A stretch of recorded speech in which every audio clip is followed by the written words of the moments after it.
Catalina était riche, puissante, entourée de luxe.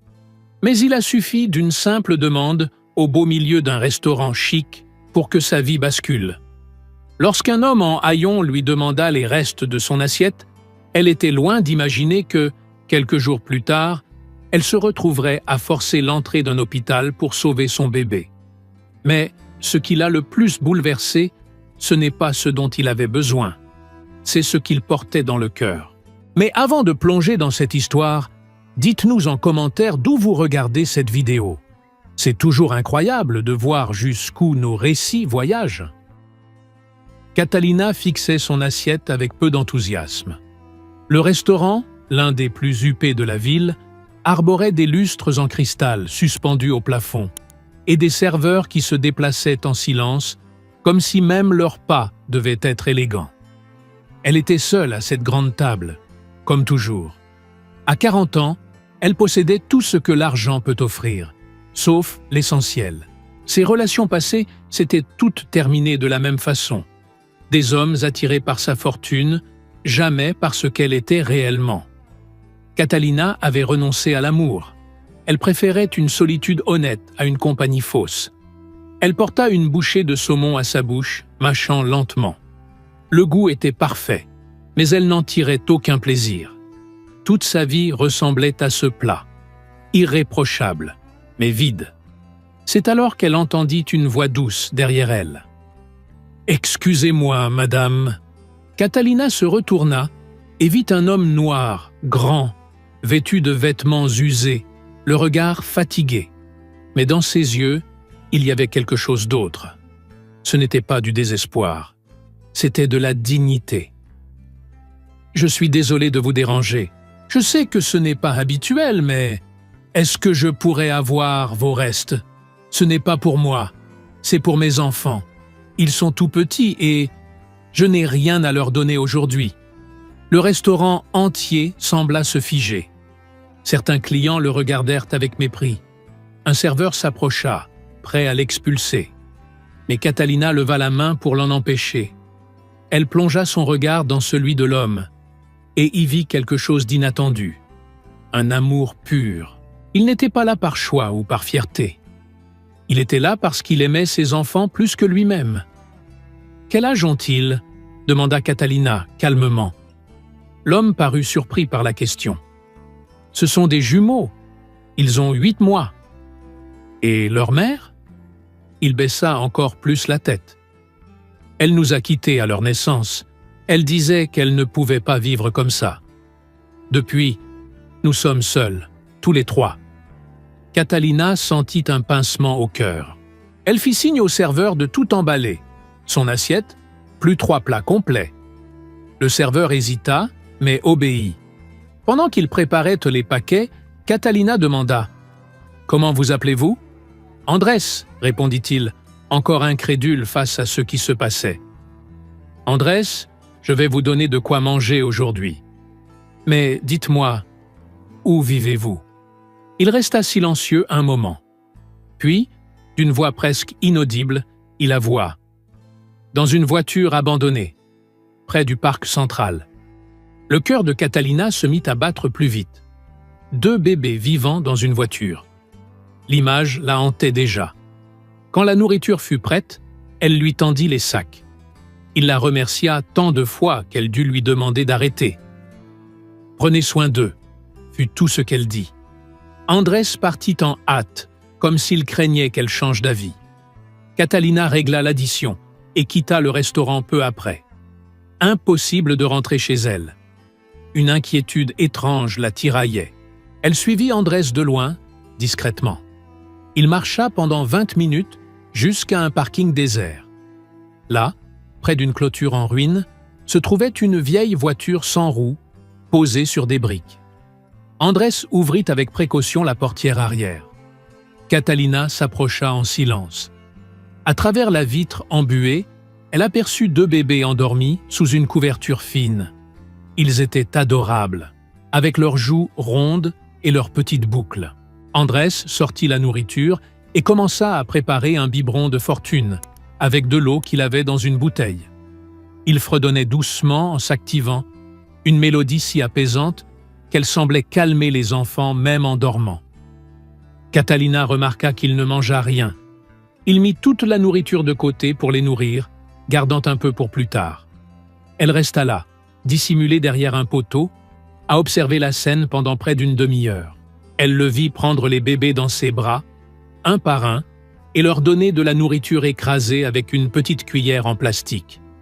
Elle vit le sourire qui éclairait son visage chaque fois qu'un des petits ouvrait les yeux.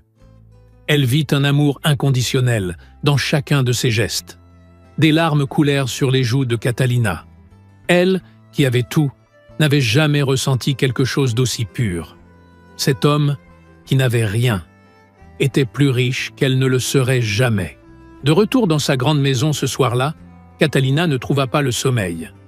Assise sur la terrasse, regardant le ciel étoilé, elle pensait à Andrés et à ses enfants, à l'injustice du monde, à ce qu'elle pourrait faire. Pour la première fois depuis des années, Catalina sentit naître un but. Elle ignorait encore ce qu'elle allait entreprendre, mais une chose était sûre, elle ne pouvait pas ignorer ce qu'elle avait vu. Quelque chose en elle avait changé. De la compassion, peut-être, ou quelque chose de plus grand encore. Elle saisit son téléphone et nota l'adresse du parking. Puis, mentalement, elle dressa une liste de tout ce dont Andrés et ses enfants auraient besoin. Nourriture, vêtements, couches, médicaments. Mais plus que tout, ils avaient besoin d'espoir. Et Catalina était bien décidée à leur en offrir. Dans les jours qui suivirent, Catalina devint une présence discrète dans la vie d'Andrés. Chaque matin, avant même le lever du soleil, elle se rendait au parking et déposait des sacs remplis de nourriture, de vêtements propres pour les bébés et de produits d'hygiène. Jamais elle ne frappait à la portière de la voiture. Elle laissait tout à côté et repartait. Andrés était perplexe. Au début, il crut à un acte de charité venu d'une église. Puis, il commença à soupçonner que c'était peut-être la femme du restaurant. Mais il n'en était pas sûr. Et même sans connaître son identité, il la remerciait chaque jour dans ses prières. Catalina observait de loin, veillant à ce que tout soit utilisé. Elle le voyait habiller les bébés avec les vêtements neufs, préparer les repas avec les produits frais, et même sourire en découvrant un petit jouet qu'elle avait glissé dans un sac. Mais Catalina voulait faire plus. Elle prit rendez-vous chez un pédiatre privé et glissa un mot dans l'un des sacs avec l'adresse et l'heure du rendez-vous. Andrés lut le billet, hésitant. Était-ce réel? Il n'avait pas les moyens de payer une consultation. Mais ses enfants avaient besoin d'un médecin. Alors, il prit son courage à deux mains et s'y rendit. Le pédiatre examina les deux bébés et déclara qu'ils étaient en bonne santé, malgré les conditions précaires dans lesquelles ils vivaient. Andrés quitta le cabinet les larmes aux yeux, murmurant des remerciements silencieux à la personne inconnue qui veillait sur eux. Tout semblait aller mieux, jusqu'à ce qu'une nuit, l'un des bébés se mette à tousser sans s'arrêter. Andrés tenta de le calmer, mais la toux s'aggrava.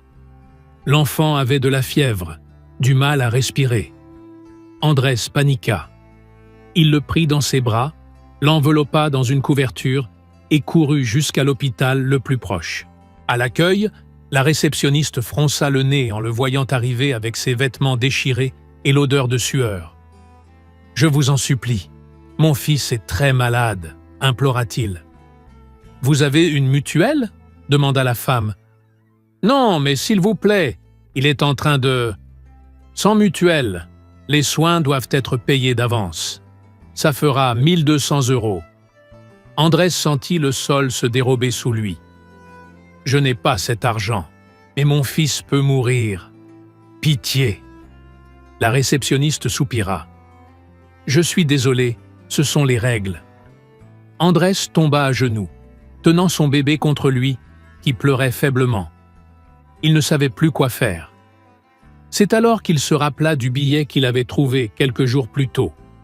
Au dos, il y avait un numéro de téléphone. Les mains tremblantes, il sortit son vieux téléphone et tapa ce message. « S'il vous plaît, j'ai besoin d'aide. Mon fils est en train de mourir et l'hôpital refuse de le soigner. Je suis désespéré. La réponse arriva en moins de 2 minutes. Quel hôpital? Andrés envoya l'adresse. 20 minutes plus tard, Catalina franchit les portes de l'hôpital comme un ouragan. Elle portait une robe élégante et des talons qui résonnaient sur le sol en marbre. Ses yeux fouillèrent la pièce jusqu'à trouver Andrés, assis par terre, pleurant doucement en berçant son bébé. « Andrés », dit-elle en s'agenouillant à ses côtés. Il leva les yeux, stupéfait de la voir. « C'est vous, la dame du restaurant. »« Oui. Et maintenant, on va s'occuper de votre fils. » Catalina se releva et marcha droit vers l'accueil. « Je veux que cet enfant soit pris en charge immédiatement. » La réceptionniste commença à réciter les mêmes règles, mais Catalina la coupa net. « Je vais tout payer. Maintenant, appelez un médecin, ou je poursuis cet hôpital pour négligence. » En quelques minutes, Andrés et le bébé furent conduits en salle d'urgence. Les médecins agirent vite. Il s'agissait d'une infection respiratoire sévère, mais traitable. Avec les bons médicaments, l'enfant commença à aller mieux. Andrés resta au chevet de son fils toute la nuit. Catalina, elle, attendit dans la salle d'attente, sans fermer l'œil ni partir un seul instant. À l'aube, le médecin sortit et annonça la nouvelle. Le bébé était hors de danger. Andrés serra Catalina dans ses bras, sans réfléchir, submergé par l'émotion. « Merci. Merci d'avoir sauvé mon fils. » Elle sentit la chaleur de cette étreinte et comprit qu'elle n'avait jamais été enlacée ainsi, avec une reconnaissance sincère, avec un amour pur. Quand Andrés s'écarta, Catalina dit « Andrés, vous et vos enfants ne pouvez plus vivre dans cette voiture. Je le sais, mais je n'ai nulle part où aller. Venez vivre chez moi. » Andrés resta figé. « Quoi? Non, je ne peux pas accepter. Vous avez déjà fait tant pour nous. J'ai une immense maison vide. Il y a des chambres inoccupées. Vous pouvez y rester, tous les 3, le temps de vous remettre sur pied, de trouver un emploi, un logement. Ce n'est pas de la charité, Andrés, c'est de l'humanité. » Andrés regarda son fils, endormi dans le berceau d'hôpital. Il pensa à l'autre bébé, resté avec une femme sans abri, qu'il avait supplié de l'aider. Il pensa à toutes les nuits passées à craindre pour leur sécurité. « D'accord, » murmura-t-il. « J'accepte, mais je vous promets que je vous le rendrai un jour. » Le déménagement eut lieu dès le lendemain. Catalina envoya son chauffeur chercher Andrés et les bébés. Lorsqu'ils arrivèrent devant la demeure, Andrés resta bouche bée. Le portail en fer s'ouvrit sur un immense jardin avec des fontaines, des arbres et des fleurs partout. La maison était blanche, sur 3 étages, avec de grandes fenêtres où se reflétait la lumière du soleil. « C'est réel ?» murmura Andrés. Catalina les attendait sur le pas de la porte. « Bienvenue !» Elle leur montra la chambre qu'elle avait préparée. Elle était spacieuse, avec un grand lit, 2 berceaux neufs côte à côte et une armoire remplie de vêtements. Des jouets étaient éparpillés sur le sol et un fauteuil moelleux était placé près de la fenêtre. Andrés installa les bébés dans leur berceau avec précaution. Ils dormaient encore, bercés par le trajet en voiture. Il regarda autour de lui, les yeux humides. Jamais il n'aurait imaginé vivre un jour dans un endroit pareil. « Catalina, je ne sais pas comment vous remercier, » dit-il, la voix tremblante. « Alors ne me remercie pas. Reste, c'est tout, et laisse-moi t'aider. » Durant les premiers jours, Andrés resta réservé. Il ne savait pas comment se comporter dans une maison aussi grande. Il avait l'impression de ne pas appartenir à ce monde. Mais Catalina fit tout pour qu'il se sente chez lui. Chaque matin, elle préparait le petit déjeuner et appelait Andrés et les bébés à table. Ces repas devinrent des instants précieux. Catalina riait des grimaces que faisaient les bébés en goûtant de nouveaux aliments. Andrés, lui, racontait son passé avant que tout ne s'écroule. Il avait été mécanicien, mais avait perdu son emploi lorsque le garage avait fermé. Puis était venue la grossesse imprévue, l'abandon de la mère et la chute brutale dans la misère. Catalina l'écoutait toujours attentivement. Elle ne jugeait pas. Elle écoutait simplement. Petit à petit, la maison se transforma. Les rires des bébés résonnaient dans les couloirs. Andrés aidait aux tâches ménagères, même si Catalina lui répétait qu'il n'en avait pas besoin. Il cuisinait des plats simples, mais délicieux, qui rappelaient les saveurs de son enfance. Catalina découvrait des goûts qu'elle ne connaissait pas. Un jour, alors qu'Andrés jouait avec les bébés dans le salon, Catalina l'observa depuis la porte. Il était assis par terre, faisant des voix rigolotes, et les deux petits éclatèrent de rire sans arrêt. Une scène toute simple, mais profondément touchante. Elle ressentit alors quelque chose d'étrange dans sa poitrine, quelque chose de chaud et d'effrayant à la fois. Elle commençait à s'attacher à cette routine, à cette famille improvisée. Andrés, lui aussi, ressentait quelque chose de différent. Il admirait la force de Catalina, sa gentillesse, la manière dont elle traitait ses enfants comme s'ils étaient les siens. Elle n'était pas simplement une femme riche qui faisait la charité. Elle se souciait vraiment d'eux. Un soir, après avoir couché les bébés, Andrés descendit à la cuisine pour boire un verre d'eau. Catalina était là, une tasse de thé à la main, regardant par la fenêtre. « Vous n'arrivez pas à dormir ?» demanda-t-il. « Parfois, c'est difficile, » répondit-elle. « Et toi ?»« Je n'arrive toujours pas à croire que je suis ici. » Catalina se tourna vers lui. « Andrés, tu mérites d'être ici. Toi et tes enfants, vous méritez un vrai foyer. Pourquoi faites-vous tout ça pour nous ?» Elle resta silencieuse un instant, cherchant les bons mots. « Parce que vous m'avez rappelé quelque chose que j'avais oublié, que l'amour véritable existe encore. » Andrés fit un pas vers elle. « Vous êtes une personne incroyable, Catalina. » Elle sourit, mais détourna les yeux. Elle sentait que si elle le regardait trop longtemps, il verrait ce qu'elle commençait à ressentir.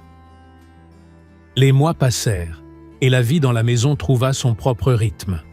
Andrés décrocha un emploi dans un garage à proximité, grâce à une recommandation de Catalina.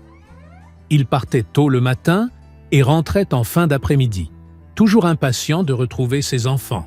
Et Catalina. Les petits grandissaient vite. Ils rampraient partout dans la maison et commençaient à balbutier leurs premiers mots. Catalina restait auprès d'eux pendant la journée, travaillant depuis chez elle pour ne pas les perdre de vue. Jamais elle n'aurait imaginé que s'occuper d'enfants pouvait être aussi gratifiant. Mais quelque chose changeait entre elle et Andrés. Leur regard durait plus longtemps. Les sourires étaient plus fréquents. Les frôlements accidentels faisaient naître des frissons. Catalina tentait de nier ce qu'elle ressentait. Il était plus jeune, venait d'un monde totalement différent. Et s'il ne ressentait que de la gratitude? Et si elle se faisait des idées? Andrés aussi luttait contre ses sentiments. Il ne voulait pas que Catalina pense qu'il profitait de la situation. Mais comment ne pas tomber amoureux d'elle? De sa douceur, de son rire, de la manière dont elle traitait ses enfants comme si c'étaient les siens. Un soir, après le dîner, Andrés prit la parole. « Je crois qu'il est temps que je cherche un endroit où vivre. » Catalina sentit son cœur se serrer. « Pourquoi ? Parce que j'ai déjà abusé de votre générosité. Vous nous avez accueillis au moment où nous en avions le plus besoin, mais maintenant, j'ai un travail. Je peux nous prendre en charge. Et si je ne voulais pas que tu partes ?» Andrés s'immobilisa, surpris par sa franchise. « Catalina, pardon. Je n'aurais pas dû dire ça. » Elle se leva précipitamment, mais Andrés lui attrapa la main. « Non, moi non plus. Je n'ai pas envie de partir. » Ils restèrent là, les mains liées, sans savoir quoi dire. C'est Catalina qui rompit le silence. « Andrés, je dois être honnête avec toi. Ce que je ressens n'est pas de la pitié. Toi et tes enfants, Vous êtes devenu ma famille.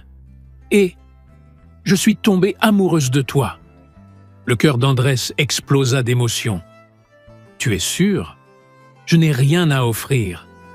Je ne suis qu'un mécanicien, avec 2 enfants et un passé compliqué. Tu as tout ce dont j'ai besoin. Tu as un cœur immense. Tu es un père formidable. Et tu me fais me sentir vivante à nouveau. » Andrés la prit dans ses bras, la serrant fort contre lui. « Moi aussi, je suis tombé amoureux de toi. Depuis le premier jour, quand tu m'as regardé sans me juger.